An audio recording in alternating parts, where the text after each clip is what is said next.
윤석열 대통령에 대한 수사와 탄핵 심판 절차가 진행 중인 가운데 정부로 넘어온 이른바 내란 특검법과 김건희 여사 특검법 처리를 두고 한덕수 권한대행의 고민이 깊어지고 있습니다. 윤 대통령 측은 헌재에서 법적으로 다퉈볼 것임을 거듭 강조해 왔습니다. 한데 국민의힘 대표를 맡았었던 이준석 기억신당 의원과 얘기 나눠보겠습니다. 이준석 의원님 어서 오세요. 네, 안녕하십니까. 자, 이준석 의원님은 대선 과정에서 윤석열 대통령과 정치적 여정 함께 했고요. 그다음에 이제 대표직 물러나는 과정이랄지 그다음에 신당 창당에서 지역구 의원 당선되는 과정 거치면서 윤 대통령과 주로 이제 대척점에서 왔습니다. 예. 과거 이제 윤 대통령 행보를 직접 경험하고 바로 옆에서 지켜봤던 여당 대표로서 자, 윤 대통령의 비상계엄 선포, 그 위의 행적 전체적으로 어떻게 평가하십니까? 제가 예전에 한 지난주인가요? 그 외국 언론사와 인터뷰하면서 이 상황을 한 문장으로 평가해달라 했을 때 제가 다소 도발적인 표현일 수 있지만 꼴 좋다라고 표현했습니다. 네. 그런 표현을 쓰셨어요? 이게 왜 그러냐면요. 사실 제가 뭐 미주알 고주알 다 얘기할 수 있지만요. 윤 대통령의 가장 큰 문제는 독선이었습니다. 이 국가를 경영한다는 것은 본인이 당선되고 나서도 많은 사람의 조력이 필요한 것이고 때론 본인이 어떤 엇나갔을 때 제어하는 그런 사람들이 필요하거든요. 근데 그 본인에게 조금이라도 바른 소리를 하고 이런 사람들 다 내쳤기 때문에 결국은 제가 지난 한 3년간 윤석열 대통령을 여러 가지 비유했는데요. 처음에는 좀 행동이 이상하다고 돈키호테 얘기했고요. 그 다음에는 주변에 아무도 고언을 하지 않는다. 네. 이제는 홀로 남았다. 그런 의미에서 벌거숭이 임금님을 얘기했습니다. 예. 예. 그리고 저는 지금 이제 계속 이런 일이 진행되다 보니까 나중에는 정말 그들만의 세계에 갇혀가지고 살기 때문에 우리들의 일그러진 영웅의 엄석대에 비유하게 됐거든요. 네.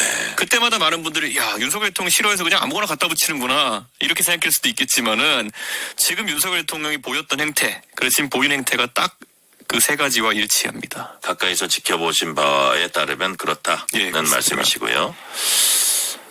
자, 심지어 윤 대통령 비상계엄 선포 원인과 관련해서 분석할 필요도 없다 이런 말씀도 하셨어요. 왜냐하면 이 계엄이라는 것이 예. 사실 이미 시대착오적인 개념이고 두 번째로는 대통령이 이걸 통해서 뭘 얻을 수 있는지도 명확하지 않은데 이제 달려든 거거든요. 네. 그러니까 우리가 가장 부끄럽게 생각해야 될 것은 얼마나 보수 진영의 음모론자들이 이 망상에 빠져 있으면은 부정선거론 같은 거로 전국을 뒤집을 수 있다. 이런 생각으로 국헌을 문란하게 합니까, 이거는? 저는 이거는 굉장히 그 대통령 주변에 있는 소위 본인들은 애국보수를 하겠지만은 예. 그냥 망상보수입니다. 예. 망상보수다. 예. 자, 그래서 이게 이제 실제로 실행에 옮겨진 그런 경우가 지금 경우고요. 예. 자, 윤 대통령 측은 윤석열 대통령이 포기하지 않는다. 헌재에서 법적으로 다퉈보겠다고 하고 있습니다. 자, 우리 이준석 의원님께서 보시기에 윤석열 대통령이 정치적으로 제기할 가능성 어느 정도로 보고 계십니까? 단언코 없다고 말씀드리겠습니다. 이 단언코란 말을 쓰는 이유는 윤석열 대통령이 아직까지 미몽에서 깨어나지 못하고 있다는 느낌이 드는 게 예. 본인이 법률가였음에도 불구하고 지금 여기서 어떤 지점을 방어해야 되는지도 모르는 것 같습니다. 윤석열 대통령이 지금까지 스타 검사로서 얼마나 많은 사람을 잡아놓고 이렇게 치주했습니까? 그런데 이 사람 잡아놓는 거에만 익숙하다 보니까 어떻게 방어해야 되는지는 전혀 모르는 그런 상황이 아닐까 이렇게 생각해 봅니다. 방어하는 건 어떻게 해야 할지 모르는 상황으로 보인다는 말씀 이제 하시고 있고 이런 상황에서 윤 대통령에게 현재 내란죄 수사와 헌법재판소 탄핵 심판 요 크게 보면 두 가지 줄기가 이제 그 절차가 예정돼 있는데 두 건 모두 지연 전략 쓰고 있다 이런 얘기 나옵니다. 왜 그런 걸까요? 저는 사실 윤석열 대통령이 집권하기 전부터 이런 이재명 민주당 대표와 네. 적대적 공생관계라는 말을 가끔 들어오지 않았습니까? 그런데 이것은 이 두 분이 이런 상황이 닥쳤을 때 국민들의 눈치는 아랑곳하지 않고 수단과 방법을 가리지 않는 이미지가 좀 공이 있는 것 같습니다. 그래서 지금도 윤석열 대통령에 대한 뭐 수사와 그리고 탄핵 심판에 있어가지고 지연 전술을 펼친다는 게 예. 우리가 어디서 많이 보던 장면입니다. 사실 이재명 대표도 5가지 재판 지금 받아야 되는 상황인데 네. 일반인이라면 상상할 수 없이 지금 재판이 지연되고 있지 않습니까? 거기다 지금 1심 결과가 나온 선거법마저도 지연시키기 위해서 뭐 송달을 거부하다가 송달된 것으로 간주한다라는 판단을 최근에 받는다든지 네네. 이런 것들은 현직 대통령도 참 눈살 찌푸리게 되는 것이고 또 대통령을 하겠다고 나선 분도 참 눈살 찌푸리게 하는 것인데 제가 양비론을 정말 싫어하지만은 그래도 이거는 꼭 지적해야 될 것 같아가지고 우리가 지금 반헌법적 행위를 한 대통령에 대해서 불만을 가지고 이 탄핵 절차도 진행한 건데 사실 이재명 대표가 노리는 게 뭐겠습니까? 지금 본인에게 제기된 형사적 혐의들을 네. 지연 전술로서 나중에 혹시라도 대통령이 되면은 형사 불소추 특권을 이용해가지고 그것을 막아보겠다는 거 아니겠습니까? 형사 불소추 특권이 그런 거 하라고 주어진 특권이 아니거든요. 대통령 재임하는 동안에는 그런 통치행위에 대해 가지고 아무나 고소고발 남발해가지고 이렇게 수사받고 이러지 않게 하기 위해서 한 거지 언제 취임하기 전에 아니면 선거 전에 있었던 범죄에 대한 방탄을 하라 그래가지고 그런 제도 만들었겠습니까? 그러니까 헌법 취지에 맞지 않게 활용하는 것이기 때문에 이런 식의 지연 전술도 반헌법적이라 보는 겁니다. 그래서 제가 예. 최근에 좀 강한 어조로 쓰레기차 분뇨차? 예. 예. 그걸 했던 거거든요. 예. 저는 사실 윤석열 대통령의 과오를 딛고 우리가 세우는 새로운 정부가 있다면은 윤석열 정부보다는 좀 도덕적이었으면 좋겠다. 네. 그런데 비슷한 그런 어떤 행태를 보이면 안 된다 이런 생각입니다. 네. 자, 말씀해 주셨고요. 자, 한 2시간 전에 네. 기자회견이 있었습니다. 자, 윤석열 대통령의 40년 지기 석동현 변호사. 아직 뭐 정식 변호사로 선임된 건 아닌데 석동현 변호사가 약간 뭐 기자회견을 계속하고 있어요. 자, 뭐라 그랬냐면 윤 대통령은 수사보다는 탄핵 심판 절차가 우선이라고 생각하고 있다. 탄핵 심판 과정의 내란죄는 정리될 것이다. 또 이런 얘기도 했어요. 비상계엄 하나로 수사의 탄핵까지 받게 돼 답답하다. 고 윤 대통령이 얘기했다고 석동현 변호사가 전했습니다. 수사보다는 탄핵 심판 절차가 우선이다. 자, 왜 무슨 뜻일까요? 지금 이제 이분이 그러니까 세상과 격리되어 있다는 걸 보여주는 거거든요. 얼마나 국민들이 여기에 대해서 분노하는지 지금도 제가 봤을 때는 KBS 안 볼 겁니다. 이분에게 너무 밋밋할 겁니다. 어딘가 유튜브 틀면은 내란 아니다. 탄핵 안 된다. 이런 거 보면서 보고 싶은 거 찾아보고 계실 거거든요. 이미 이분의 핸드폰을 보면요. 알고리즘이 망가질 대로 망가져가지고 우리가 지금 하는 얘기는 절대 볼 수 없을 겁니다. 아, 그래요? 저는 이게 지금 뭐 대한민국 대통령의 그러니까 여론을 파악하는 알고리즘 자체가 망가졌다. 네. 이렇게 비판할 수밖에 없는 거거든요. 네네. 저는 이걸 저희가 이런 것들을 통치하는 내내 보지 않았습니까? 예를 들어 부산 엑스포에 대한 관점도 대중이 보고 있는 거와 달랐고 그다음에 총선에 대한 예측도 대중이 보는 거와 달랐고 그다음에 잘 생각해 보면은 예전에 그 강서 보궐선거에 대한 그런 느낌도 달랐고 그러니까 완전히 다른 색안경을 끼고 세상을 보고 있는 거다. 네. 참 안타깝습니다. 네. 내란 혐의로 구속된 노상원 전 정보사령관이 김용현 전 국방장관에게 윤석열 대통령 올해 운이 트이니까 이 시기 놓치면 안 된다. 조언한 것으로 알려졌다고 모 언론이 이제 보도를 했습니다. 자, 이게 사실로 확인된다면 이거 어떤 의미로 봐야 됩니까? 대통령이 사실 한 삼국시대쯤 되면은 조선시대 삼국시대쯤 되면 뭐 할 때 선앙당 뭐 이런 거 나와가지고 네. 사실 토속신앙이나 이런 게 나오는 거지 삼국시대 중반에 불교 들어오고 이러면서부터 사실 이런 것들도 국가의 중대사를 결정할 때는 네. 잘 활용되지 않았거든요. 네, 네. 근데 이걸 지금 21세기 들어가지고 대통령이 이런 연루된 흔적이 나오는 거는 정말 부끄러운 거죠. 저는 만약에 이런 대통령 하에서 우리가 정말 상상하기도 싫지만 전쟁이라도 났으면은 무슨 뭐 예전에 나오는 뭐 그런 어떤 전통 사회처럼 길이를 택해서 전투하고 뭐 이랬을 겁니까? 그러니까 이게 정말 말도 안 되는 얘기입니다. 네. 노상원 전 정보사령관 수첩을 이제 경찰이 확보를 했는데 거기에 이제 정치인들, 언론인들, 뭐 판사 등등 수거 대상으로 표현하고 국회 봉쇄, 뭐 NLL 뭐 얘기도 쭉 나오고 한다는데 이런 부분이 스모킹 건이 될 수 있다고 보세요? 너무나도 이야기가 이제 거대하기 때문에 네. 두 가지 가능성이 있습니다. 실제로 구체적인 계획이거나 아니면 구체적인 망상이거나거든요. 네. 저는 이게 제발 망상이기를 바랍니다. 왜냐하면 이게 계획이라고 한다면은 정말 국군 통수권이라는 것이 위험한 사람들에 의해 가지고 사용될 수도 있었다라는 인식이 들거든요. 네. 저는 정말 매일매일 실망의 연속입니다. 네. 자, 민주당은 한덕수 대통령 권한대행이 내일까지 내란 특검법, 김건희 여사 특검법 공포하지 않으면 탄핵 소추 추진하겠다 이렇게 경고했습니다. 이 조건부 탄핵 방침에 개혁신당도 동의하고 계세요? 저는 탄핵을 하려면요. 네. 그것이 아주 구체적으로 현행법에 위반하거나 아니면은 헌법에 위반하는 사유가 있어야 된다 이렇게 보는 거거든요. 근데 지금 여기서 내란 옹호다 아니면 뭐 김건희 특검을 반대하면 옹호다. 저희는 이 내란과 김건희 특검에 다 동의하는 정당이거든요. 네. 그런데 여기서 한덕수 총리 탄핵으로 갔을 때는 저희 당내에서 논의해봐야겠지만은 국정 마비의 상황 가능성이 또 있습니다. 예, 그리고 지금 우리 국민들이 가장 중요하게 생각하는 대외 신인도나 아니면 경제 여건에 대해서도 저는 이게 어떤 파급 효과를 가질지 범야권 내에서 논의를 해봐야 됩니다.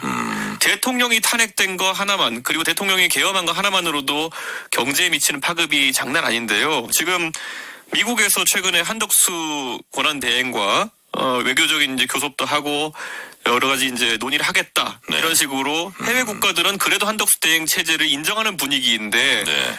여기서 갑자기 이건 또 탄핵되면은 그 다음에 국제적인 우리의 위상이나 신인도는 또 영향받을 수 있기 때문에 저희는 내란과 김건희 특검에 찬성하면서도 이런 탄핵 추진에는 굉장히 신중합니다. 자, 내란 특검법, 김건희 특검법 찬성한다. 하지만 그것과 연관된 한덕수 대통령 권한대행의 이제 탄핵 소추에 대해서는 아주 신중하게 더 판단해야 된다고 본다고 말씀해 주셨고요. 예. 자, 만약에 이제 그래서 탄핵 소추 절차로 막 간다고 했을 때 이게 무슨 충족 요건이 3분의 2냐 2분의 1이냐 이런 얘기 나오는데 이건 법적으로 어떤 게 맞다고 보세요? 저는 법적으로 2분의 1이 맞다라고 생각하고요. 그러세요? 예, 네. 3분의 2로 가면 이제 대통령의 신분 자체가 돼버리는 건데 지금은 권한대행 상태이기 때문에 네. 저는 2분의 1이 맞다고 생각합니다. 네. 자, 여야정 협의체 논의가 본격화되고 26일 첫 회의 열기로 했고 어쨌든 이거는 뭐 이런저런 이유를 다 떠나서 뭐 잘 된 것 같아요. 일단은 네. 이 부분은. 자, 가장 시급히 다뤄야 할 현안은 어떤 거라고 보세요? 저는 윤석열 정부의 이제 의사결정이라는 거를 네. 국민들이 이제 대충 어떻게 이루어졌는지 알 것 같습니다. 예를 들어 계엄도 얼마나 허술하게 됐습니까? 그러면 지금까지 윤석열 대통령이 여러 가지 반대 속에서 진행했던 정책들, 예를 들어 우리가 의정 갈등이라 표현하는 네. 의대 2,000명 증원 이런 것도 과학적인 근거라 이런 게 전혀 존재하지 않는 거거든요. 그럼 이런 부분에 대해 가지고 원상복귀를 하는 여야 간의 합의가 있어야 되지 않을까 그런 생각입니다. 지금 12월 말이면은 의대 증원에 의해서 정시 인원을 뽑게 돼 있거든요. 네. 근데 그 전에 사실상 이런 방침의 전환이라든지 왜냐하면 지금 공고된 인원보다 적게 뽑을 수도 있는 겁니다. 학교별 판단에 따라 가지고 그래야 의정 갈등 같은 것들이 먼저 정상화되고 그런 경제나 이런 부분도 저희가 세밀하게 따져가지고 여야 간의 대립으로 인해 가지고 한동안 풀리지 않았던 것들 풀어내기 위한 노력을 해야 되는 겁니다. 네. 자, 전국 농민의 총연맹 민주노총이 지난 주말 서울 서초구 남태령 과천대로 일대에서 28시간 동안 경찰과 대치하다가 이후에 뭐 시민들의 요구도 있고 뭐 민주당도 일부 거기에 관여했다는 얘기도 있고요. 그래가지고 그것이 이제 길이 트여서 자, 대통령 구속을 촉구하는 트랙터 시위를 한남로 대통령 관저 인근까지 진출해서 벌이다가 이제 돌아갔습니다. 이 일련의 과정은 어떻게 평가하세요?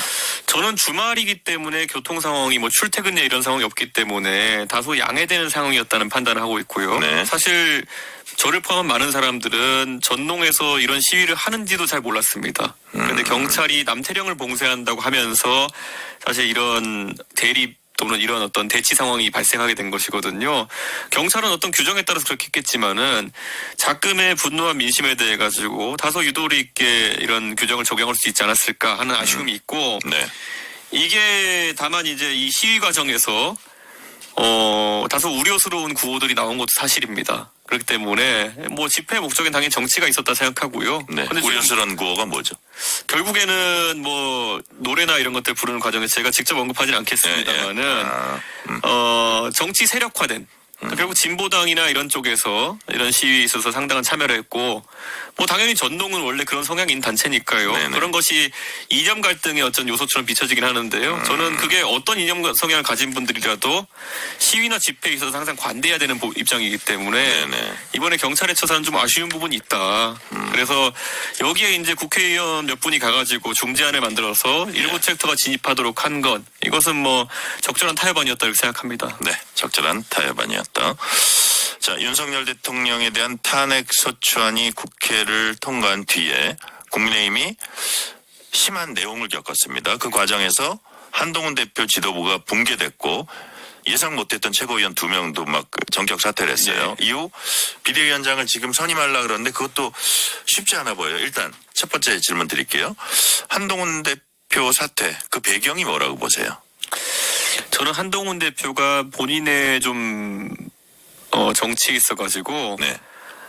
사상 누각을 좀 쌓아올리고 있었다. 이런 생각입니다. 이게 법무부 장관 시절에도 사실 윤석열 대통령이 젊은 나이에 발탁해가지고 그 자리에 간 것이고, 네.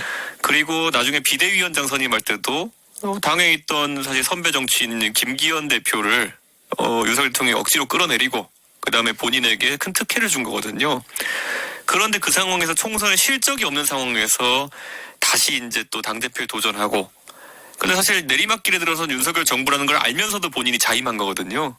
그렇기 때문에 지금 같이 몰락하는 그런 운명이거든요. 어떻게 보면 뭐 독배를 들었다고도 볼 수 있는데. 그러니까 정치인은 사실 뭐를 할 때보다 네. 쉬는 타이밍을 잘 잡는 게 중요하고, 예전에 김영삼 대통령께서 이런 말씀하셨죠. 산은, 그분 등산을 참 좋아하셨는데 네.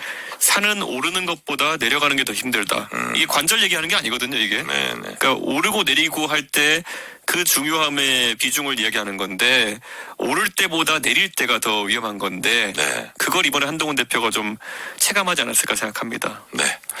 자, 근데 한동훈 대표가 이번 계엄 선포 이후에 어쩌면 해제에는 좀 발빠르게 앞장섰고요. 네. 계엄 해제 이끌어내는데 좀 뭐 기여했다고 이제 보고, 그 이후에 탄핵 반대한다고 했다가 대통령 조기 퇴진 의사 없음을 확인했다면서 탄핵 찬성 당론 제안했고, 자, 당내 강한 반발 속에 지도부 붕괴되면서 사퇴했습니다. 여당 내에서 뭐 탄핵 가결파 색출론까지 나올 정도로 강경파 목소리가 높이는 그런 형국인데, 네. 이런 여당의 흐름은 어떻게 보세요? 글쎄요, 저는 양쪽 다 양비론을 제가 진짜 싫어하는데요. 예. 뭐 어느 곳 하나 긍정적으로 평가할 분이 없어가지고, 다만 이 문제에서 그 지향점으로는 한동훈 대표가 지향하는 부분이 맞아 보입니다. 이런 탄핵에 대한 선명한 입장과 예. 그리고 윤석열 정부 실정과의 당의 차별화가 옳은데, 네. 그걸 구현한 방식이 갑자기 중간에 뭐 한덕수 총리와 함께 한한 체제를 뭐 하려고 한다든지 소통력 행사하려고 한다든지, 이거는 기술적으로는 방법론은 아주 잘못됐거든요. 그러니까 저는 이 상황에서 긍정적으로 평가할 대상이 그렇게 있는 상황은 아닌 것 같습니다. 아, 그렇다 하는 거죠. 자, 국민의힘에서 요즘도 자주 나온 소리가 이제 보수 재건입니다. 네. 자, 개혁신당 스펙트럼상에서 보수 정당입니다. 네. 국민의힘이 보수 재건 목소리 높인 상황에서 소수 정당인 개혁신당이 어떤 방향성을 제시할 수 있을까요? 저는 국민의힘이 참 딱한 게요. 보수 재건 다 해놨다가 다시 무너뜨린 거거든요. 이게 제가 비유하는 게, 동물원에 가보면 이게 비버를 동물원에 이렇게 사육하면요. 네. 비버가 집을 지어놔요. 그럼 또 운동하라고 집을 다 부신 다음에 저쪽에 던져놔요. 그럼 또 짓고, 그 쳇바퀴가 지금 가는 거거든요. 사실 보수는 2021년, 2022년 김종인 이준석 체제를 거치면서 3연속 선거 승리, 이러면서 완벽하게 재건됐고, 그 방향성도 중도와 그리고 젊은 세대까지 끌어올 수 있는 방향으로 갔어요. 네. 그런데 그거 싫다고 해요. 다 부셔놓고 또 뭘 재건한다는 겁니까? 그러니까 저는 이거 무슨 동물원 사육사가 비버 훈련시킨 것도 아니고, 왜 부셨는지부터 자성하라고 하십시오. 그거는. 네. 예. 자, 이준석 의원님 내년 3월 31일이 40번째 생일 맞죠? 예, 맞습니다. 그럼 그 이제 나이에 주목하는 분들이 많은데, 최근 언론 인터뷰에서 나이가 이제 언급되니까 출마 가능성 열어놨습니다. 대선 도전, 조기 대선 치러진다면 네. 대선 도전 쪽에 무게 실려 있습니까? 저는 제가 정치를 저도 이제 12년, 13년째 해오고 있는 상황인데요. 지난 대선도 그렇고 선거가 더 이상 선악구도로 치러서는 안 된다고 생각합니다. 사실 절대적인 선도 절대적인 악도 아닌데 상대를 악마화하고 이런 방식으로 선거 치러가지고는 대한민국의 미래가 없다. 네.